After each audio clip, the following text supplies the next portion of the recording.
Załączę tą kamerę. Tak, gdzie to się załącza? Gdzieś tutaj z tyłu.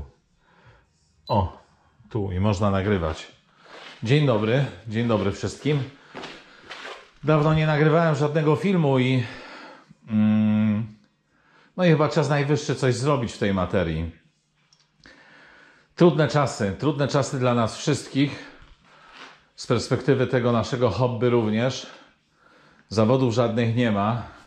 Jak są, człowiek się zastanawia, czy jechać, czy nie jechać. Jak ich nie ma, tak jak teraz, to wszyscy do tego tęsknimy. Nie tylko, żeby sobie pojeździć, ale pewnie do tego, żeby się spotkać ze znajomymi, wymienić doświadczenia. No ale to tylko taka mała ułomność. Myślę, że osoby, które prowadzą, no tych biznesów mógłbym wymieniać. Szereg biznesów mają większe kłopoty i nie wiem, co im mogę... No zresztą ja nie wiem, czy ja jestem odpowiednią osobą do tego, żeby cokolwiek radzić. No ale trzymajcie się wszyscy ci, którzy macie kłopoty, a enduro to tylko dodatek do kożucha i nasze hobby. No i tym bardziej nie wiem, czy nagrywać, no ale trudno.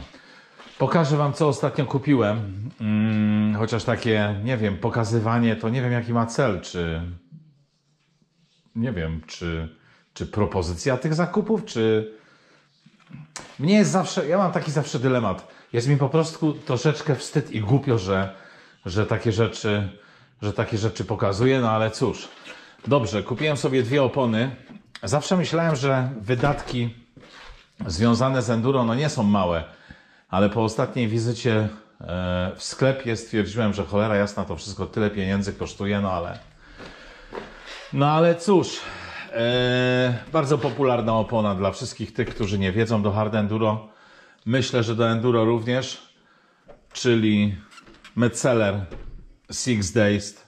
To akurat model soft. Tu gdzieś jest chyba taka S-ka na obwodzie tej opony.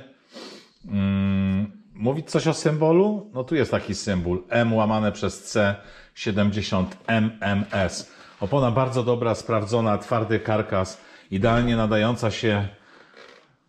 Brzmi to jak reklama.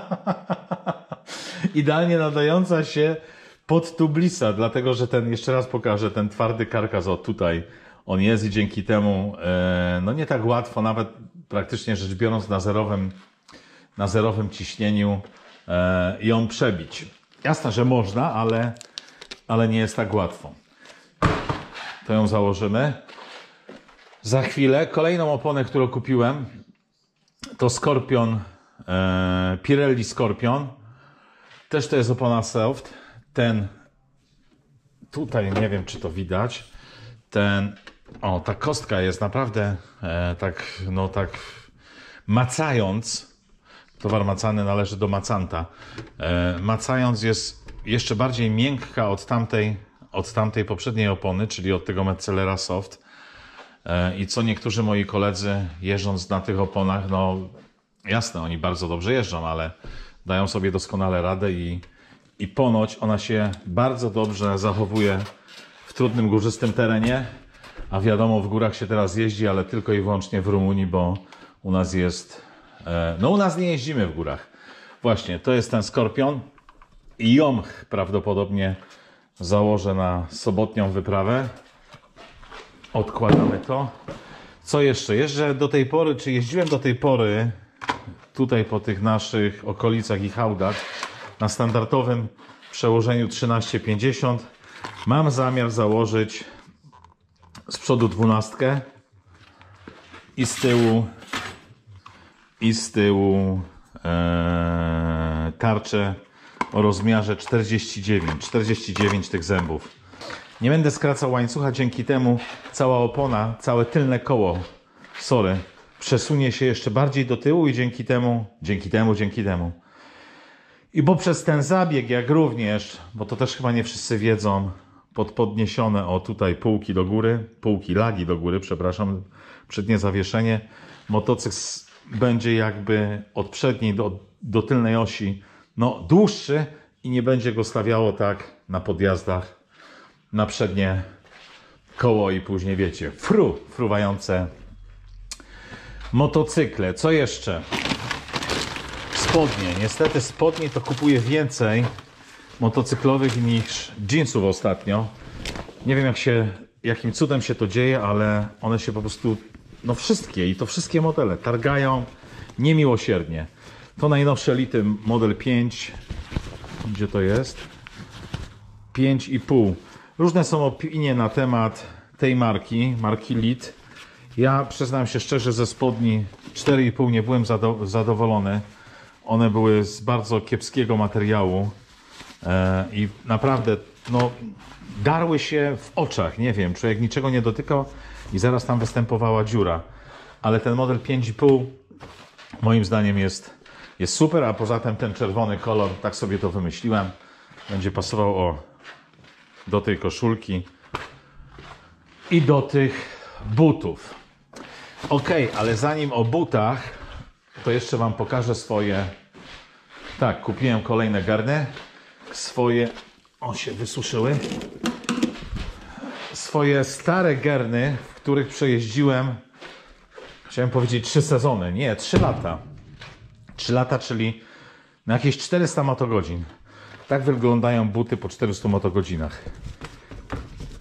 Uważam, że wyglądają całkiem. Wszystkie klamry są sprawne do tej pory. Jasne. Zelówka, podbicie, podeszwa no musiała się zniszczyć, to jest zrozumiałe. Oprócz tego tych nosków tutaj nie ma. Je pogubiłem. Ale buty po tak długim czasie eksploatacji, żeby tak wyglądały, to bardzo dobrze od nich świadczy.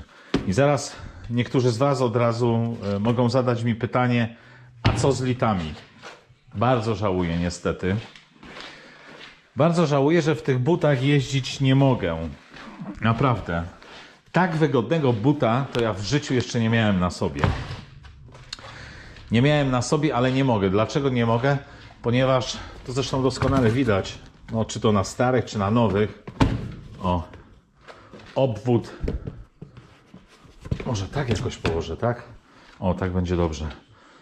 Obwód, czy też średnica tego buta, a średnica tego buta. Ja mam trochę grubszą łydkę. Nie mam tak szczupłej łydki jak, nie wiem, no jakaś modelka. Do tego jeszcze, jak założę swoje ortezy, a nie mam zamiaru kupować nowych ortez po to, żeby pasowały pod buta. Jak do tego jeszcze włożę ortezy, to tu jest mało miejsca. No, zrobiłem jeden podstawowy błąd, czyli kupiłem buty, oczywiście przymierzając je, ale zawsze, no tak przynajmniej będę robił. Następnym razem zawsze z ortezami i wtedy takich pomyłkowych zakupów nie będzie. Także tu tkwi tajemnica, dlaczego kupiłem po raz kolejny Gerny. Na pewno ten but jest bardziej sztywny od tego Lita i od wielu innych modeli na rynku. No ale no przyzwyczaiłem się, to po pierwsze, a po drugie, no tak jak powiedziałem wcześniej, nie mieści mi się tutaj łydka w Licie.